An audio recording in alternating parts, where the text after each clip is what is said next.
Welcome to the Bitcoin Source Podcast, the ultimate destination for all things Bitcoin. Today we have a thought provoking guest with us, Alin Armstrong, a church planter and the founder of the Bible and Bitcoin.com. Alan's unique perspective on the intersection of the Bible, money, and economics has been instrumental in his mission to preaching the Word of God.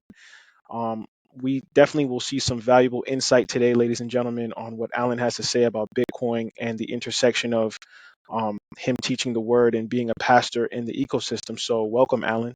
Hey, glad to be here, and yeah, looking forward to it. Nice. So, Alan, the first question I have for you is obviously you work as a pastor and you bring these different worlds together, which is faith, money, and technology.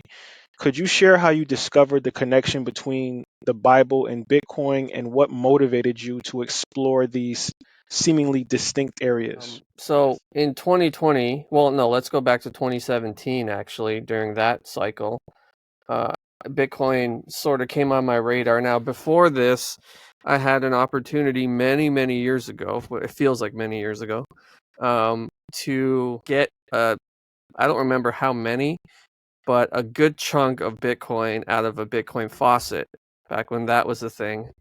And I remember looking at this website and it was like get whatever 10 Bitcoin or whatever it was. I don't know what the number was. By just, going to this website. And I tried to do it and all I remember is not being able to figure out how to set up a wallet, not really trying to figure it out. It just was too complicated for me back then and I just said, forget it, you know. And then the next time, which was probably the biggest blunder of my life, was not taking 15 minutes to look into that. Next time Bitcoin comes on my radar is 2017, and I'm in Canada, so the Bitcoin price in Canadian dollars was pumping, close to 15, 20K. And I'm looking at this and I'm like, oh my gosh, that's crazy. I remember years ago I could have got a ton of these things for nothing. And here it is worth, tens of thousands of dollars. And so I still was uneducated. I still didn't take the time to figure it out. And so I thought, well, I can't afford that. My wife was pregnant with twins and I was busy and my mind was just elsewhere. And so I thought, let me get some of these cheap coins, right? So there was Dogecoin and that was like under a penny. And I thought I can afford under a penny. So I bought some of that. And then we had the kids and life became a lot more busy. And I just forgot about Bitcoin and this whole thing. Fast forward to 2020, and it comes on my radar again. And this time, I'm not making the same mistakes I've made in the past. So I decided I am going to do everything I have to do to understand what Bitcoin is. I know I had bought some Dogecoin and stuff, and that was pumping at the time too. So I was kind of like, I need to understand. I knew Doge and these other coins were like trash and just gambles and whatever. I did not have a desire to understand those. I knew Bitcoin was the real deal instinctively, and I went on a mission. I have to understand this. I have to. What in the world can cause a digital internet money to be worth, whatever it was at the time, pumping into the 40s and 50K range? I was fascinated.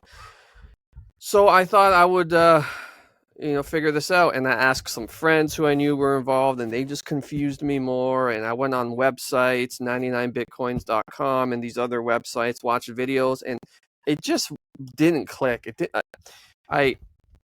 It seemed that there were so many different takes on it. I couldn't get the one answer I wanted. Like, I wanted to boil it down. What is it? Why is it worth so much? Why are people valuing this thing so much? And it wasn't until I got my hands on the Bitcoin standard that I got the answer that I needed. I'm not a very technical guy. I guess I'm more technical than the average, but I'm not like super technical. So the answer, I thought I needed a technical answer. I thought I needed to understand, how does this technology work? What I really needed to understand was, what problem is it solving? That's what I needed to. I was asking the wrong questions. So the Bitcoin Standard was one of those books where I got an Audible membership. It gave me 1 free credit, and I'm like, okay, what book am I going to listen to for free here, right? So I saw the Bitcoin Standard, and I thought, this isn't really what I'm looking for, right? This doesn't seem like a technical explanation, but it had so many good reviews. I just said, whatever. I listened to that book, and it clicked right away. Bitcoin is not just this thing where number go up. It's more than number go up. It is the solution to a deep moral issue that everybody is affected by, that I didn't even know was a thing. When I realized how central fiat money was to moral degradation and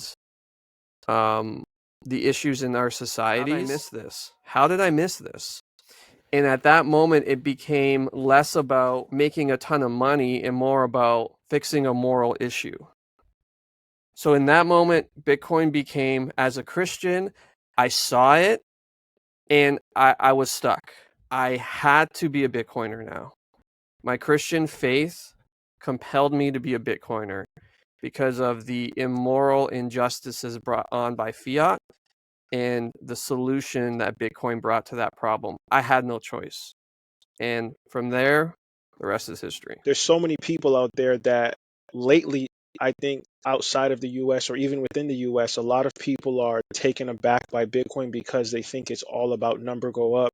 They always see the billionaire talking about it, or the guy that got in 2011 and he's uber rich off of Bitcoin.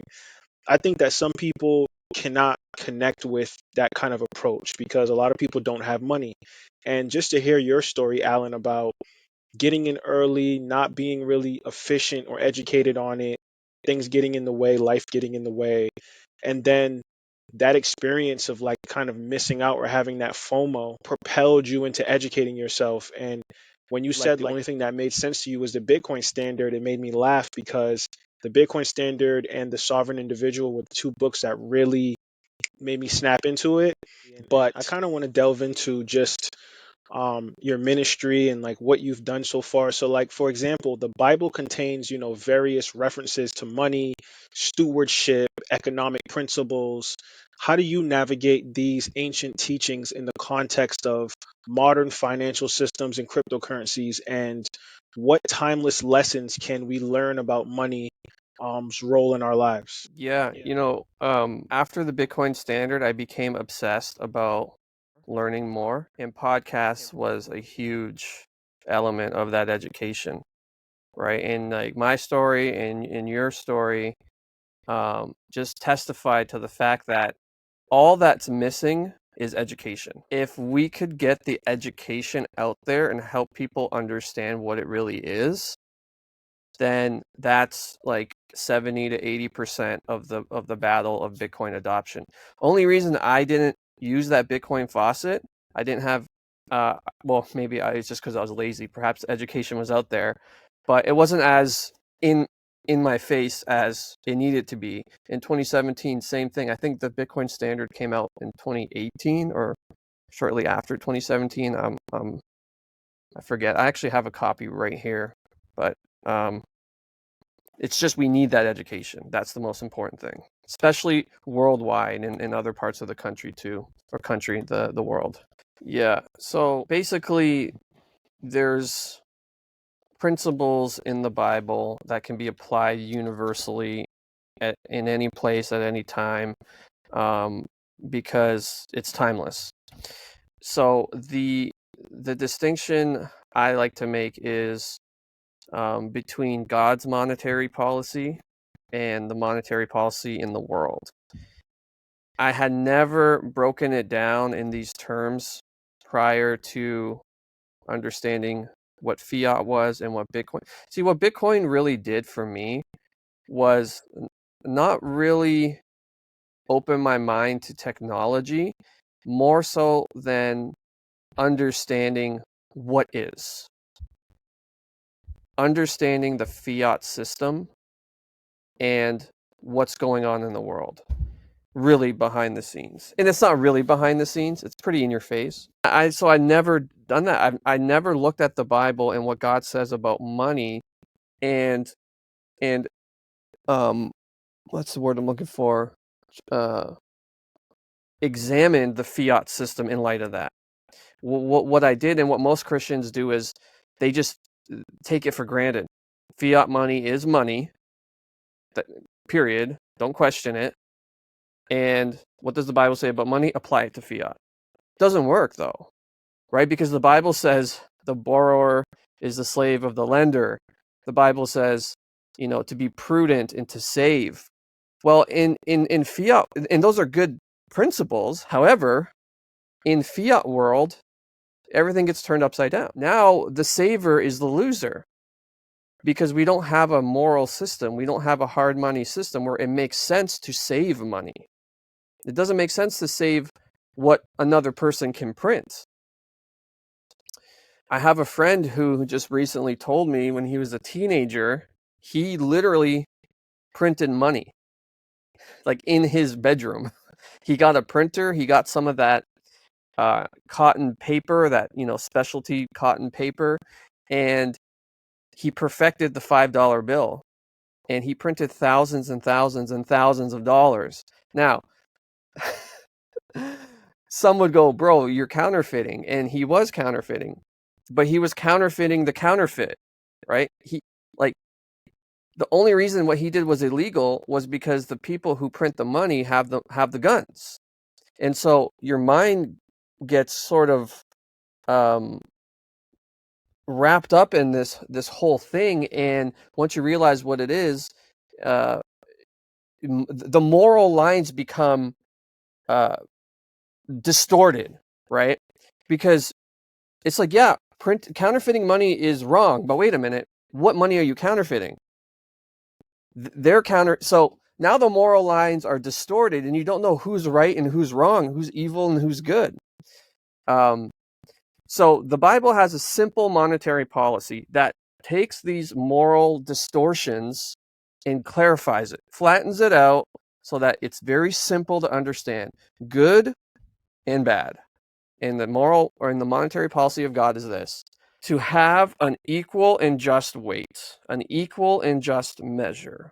And the principle there is your money, to be righteous and good, has to be equal and just. It cannot, you can't have an elitist class who has control of it. Everybody has to be on the same level. Everybody has to have the same access, and nobody can, for any reason, just change the rules, inflate, add a bunch of money, take a bunch away. So this is God's monetary policy: equal and just weight, equal and just measure, everything done in a just and equitable fashion. And when you look at fiat money and you look at Bitcoin, Bitcoin fits that box better than anything else in history. Bitcoin is the first asset in human history, the first money with the finality of supply. You cannot inflate it, you cannot add to it. Not possible. It's perfectly balanced, it's perfectly just, it's a perfect and just weight. I don't have to trust you, you don't have to trust me. You can't stop me, I can't stop you. And so that's basically the crux of the issue, and how I look at it biblically is Bitcoin fits the biblical model the best, and therefore it's a no-brainer if you're a Christian to advocate and be at the forefront of adoption for this new technology. Yeah, Yeah. I agree. And I really want to delve into your book, Alan, which kind of, you know, ties into what you just said. And, your book, The Bible in Bitcoin, sorry, is a new book that I haven't had the chance to read yet, but it sparked my interest, just kind of why I invited you on the show. But from what I understand, the book delves into the significance of Bitcoin within the context of economic history, religious, subsets of Christianity. And could you share some key insights or teachings from the Bible that sheds light on the potential role in modern economics and financial systems? I know you kind of touched on it briefly, but were there any pieces from your book in particular that you wanted your audience to kind of be aware about? So the book is not yet released. It'll be out on August 31st, so a couple days, a week or whatever. So the reason I wrote the book was so that basically I wanted to create the book I wish I had when I was seeking an answer to the question, what is Bitcoin? The Bitcoin Standard is probably still the best book out there to answer that question, as far as I'm concerned. But if somebody if I was on Amazon and I saw the Bible in Bitcoin, I would have bought that before the Bitcoin Standard, just because I didn't know, right? I mean, so the book is for Christians who are asking this question, and for Christians who want to help their fellow Christians understand Bitcoin. It's not an overwhelming book. It's a short read. I've tried to pack as much value as I could into it. It has a study guide in the back so that you can have a small group study with people in your church. And I run that small group study in my church. Very, very helpful resource. I've tested it myself, and the people who came were really blessed by it. So the key insight in the book is simply asking the question, what does the Bible say about money? After answering that question, what is money from a biblical perspective? What is fiat money? What is Bitcoin? Which money fits the biblical definition best? Which money is the money which can best help humans fulfill their purpose, which is to multiply, subdue the earth, have dominion of the earth. The God made humans in his image, and what that means, and this is really the key insight in the book. God made humans in his image. We won't know what a good money is until we know what it means to be human, because only humans use money, right? Dogs don't use money. Insects don't use. At least we don't know they do, but not in the sophisticated way like we do. It's a very unique thing to human beings. So, what is a human then? Well, a human is the image of God. Okay, well, what is that?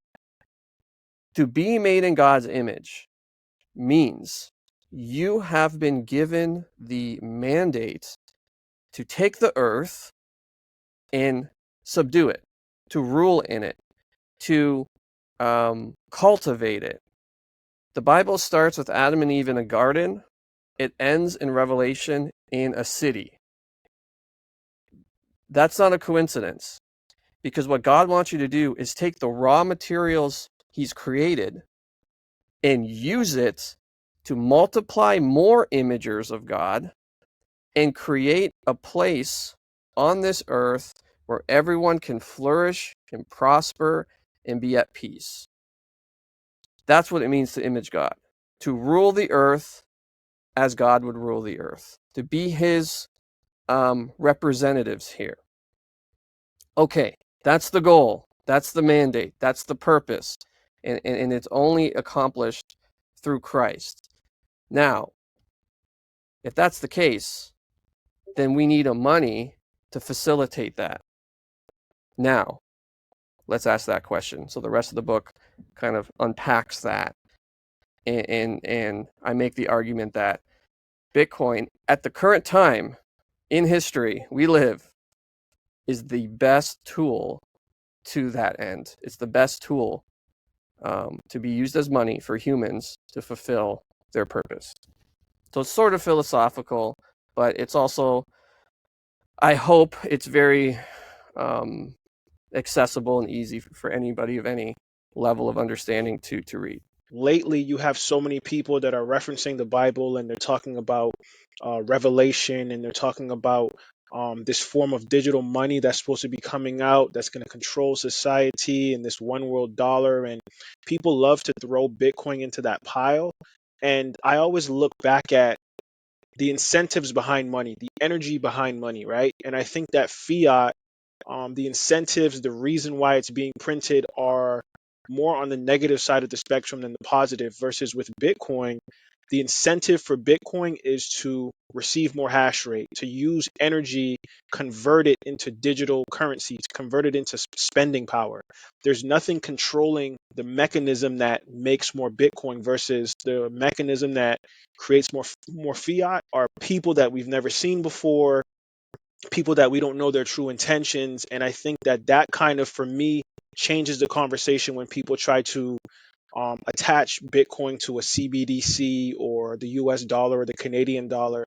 I think that it just boils down to people not being as educated about both the Bible, any religious text, and just Bitcoin as a protocol as a whole. So when I see people like you, Alan, out there that are preaching the word, but not only preaching it, but are very well versed on Bitcoin, I think that that's going to help a lot of people across the country that are religious, or they're Christian, or they really believe in the Bible, and they're kind of nervous about this digital transition that we're going through right now with our currency. Yeah, yeah, that's one of the biggest stumbling blocks I found among Christians is the digital nature of Bitcoin, right? Because Christians tend to think digital equals bad. And I have to laugh because most of the conversations I have about this are on digital platforms. So here I am trying to educate people about Bitcoin, Christians about Bitcoin and stuff, and it's online now. Of course, I talk to people in real life too, but um, a lot of it's online, as most everything is nowadays, anyways. And here they are saying, "Oh no, it's digital. It's a digital currency, and digital bad." Did you are you not cluing in that you're telling me digital bad on a digital platform? Like, guys, come on, let's be reasonable. You're using a digital, and the crazy part is it'll be on Twitter, it'll be on Facebook, some of the most centralized digital platforms in the world.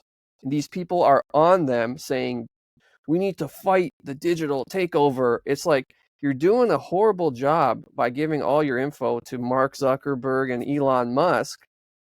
So there's a cognitive dissonance here among a lot of Christians, and I try to be nice with my brethren, but sometimes I just have to face palm and say, guys, um, step back and look at what you're actually doing here.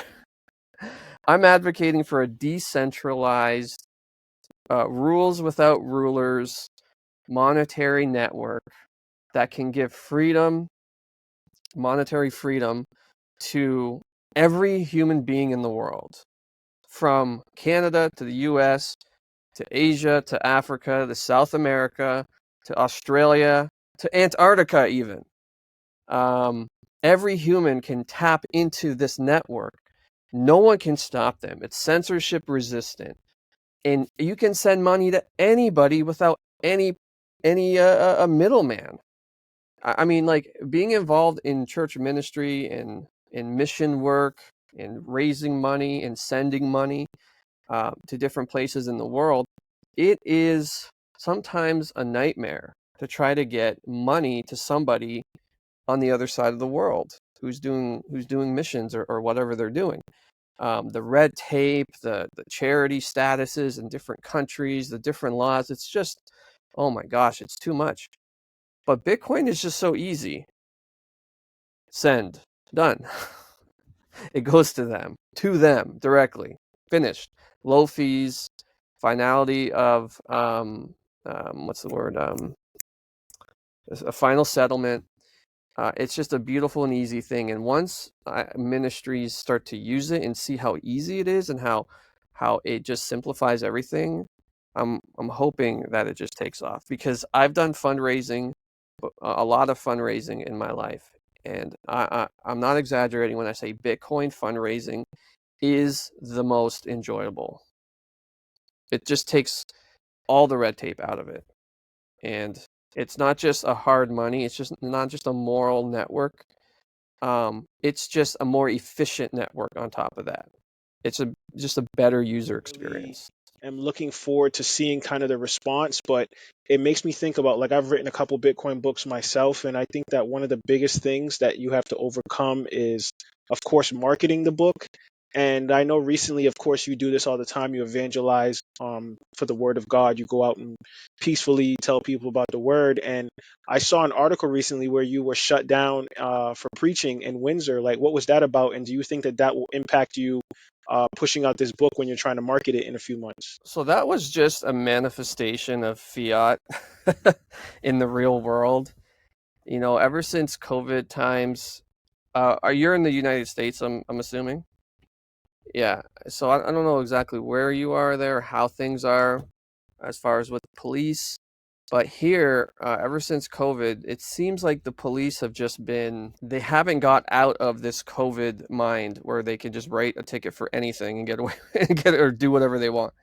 So we have been meeting in that park for over 3 years in the summer and bothering no one. I've only had good interactions with the community. We go there, we have freezies, we give the kids love us. They come, they get freezies, they hang out, we have games and stuff. So we kind of try to make it a fun event every Sunday for people to come and hear the word and have a good time out in the park. So we've had great interactions, but somebody wasn't happy with us there and slandered us to the Parks and Rec department, saying that we won't turn our speaker down, we're harassing people, we're getting in their face, we're doing all these things that just were untrue. So the cops just showed up and believed that, didn't want to investigate the other side, and they just shut us down, wrote me a ticket, shut us down, kicked us out. I'm told I'm banned from the park for life. I don't think they can even do that, but that's what I'm told. I mean, I go back. I don't care. I talked to a lawyer. He said, dude, they can't do that. You need a court order to ban someone from a public park so you can go back. So I do. But yeah, that's what happened. And as far as marketing the book, it's only going to help, right? I mean, most Christians, at least the Christians in my sort of circle of community, are freedom-minded people to begin with. So this sort of thing will only help boost sales, if anything. So when it happened, I'm almost like it was crazy. It still is crazy. I can't believe it happened, because we were doing nothing illegal, and one person seemed to be upset because maybe for whatever reason. And yeah, but it is what it is. And all publicity is good publicity, as they say. So I don't think that's true, but in this case, this will probably only help to get the point of the book across more. Like, look, what in the world we were doing? We were simply worshiping God in the park, and if it wasn't for this crazy fiat monster that's funding all this madness, you wouldn't have this. I mean, Saifedean has a great podcast on the Bitcoin Standard podcast episode where he talks about private police. That private policing is better than public policing, and I think it's true. Anyways, I don't want to get into too many rabbit trails here, but at the end of the day, that episode there was a real life example of a world in late stage fiat and the kind of clown stuff that happens. Definitely. And thank you for clearing that up too. I mean, it's always a part of the journey, right? Like, it's being a Bitcoiner, being a Christian, or anybody that's religious. I think that you have to have a certain level of conviction. You have to be steady on what you believe in, stand your ground on what you believe in. And I think Bitcoiners are no different. It's really interesting to see a pastor, like I've never had an actual pastor on this show talking about Bitcoin, talking about the Bible, and then finding a way to write a book about it so that other people can actually get this information. So it's like that's what comes with the territory, I guess. And my last question for you, Alan, is looking ahead, right? So like, what are your aspirations for the impact of this book, hopefully, and how will you kind of continue to push this intersection of faith, money, and technology as the future continues to go down the road? My short-term goal for the book is 10,000 orange pills before the halving. I want to see this book get into the hands of 10,000 Christian people around the world. Well, it's only in English. I'm working as we speak on a Spanish translation because I know South America is, one of the hottest Bitcoin adoption areas, as well as Africa. So I'm working on a Spanish translation. As far as Africa, I'm not so educated on Africa. I mean, there's tons of countries there, and what I'm assuming are lots of languages. So I don't know if I can get some African people from different countries who know the different languages to translate. I'm all for it. Spanish just seems like easy because it's one language, but I'd like to translate this in as many languages as possible because I know in Africa too there's a large Christian community in all the different countries in Africa. So that's one of the things too. So one of the short-term goals is 10,000 orange pills before the halving, and I want to facilitate this with the study guide. So if you're a Christian and you're wanting to help your fellow Christians in your church understand Bitcoin, buy the book, buy a bunch of copies, and then have a small group study. It's very easy to do. It was fun. And I think people will be blessed by it. So 10K orange pills, and then the second more long-term goal is translation into the appropriate languages: Spanish, all the African dialects, maybe even some European languages as well. But at the end of the day, just disseminating this to the Christians of the world in whatever language.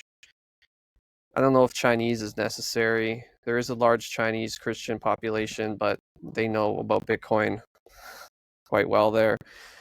But yeah, so that's it. Just orange pill as many as possible and translate into different languages. But just give people your social media stuff and your website to the book so that people can grab it. So when this episode comes out, they'll know where to find you. Yeah, so you can follow me on Twitter at PastorCoin, and you can go to thebibleandbitcoin.com. If this episode is out prior to August 31st, you can get chapter 1 for free. So go ahead and sign up for the newsletter and you'll get chapter 1 for free. And if it's after August 31st, then you can go to our website, buy the book, or to Amazon, whatever Amazon marketplace you're in, .ca, .com, .uk, or whatever. So it'll be on all the different Amazon distribution channels. Thank you, Alin Armstrong, for joining us today. Of course, your unique perspective on Christianity, Bitcoin, economics, and just, being an overall awesome person has really shown out in this episode. So I wanted to thank you for being on the Bitcoin Source, a Bitcoin Conversation. Don't forget to like, share, and subscribe on the channel. Have a good one, brother.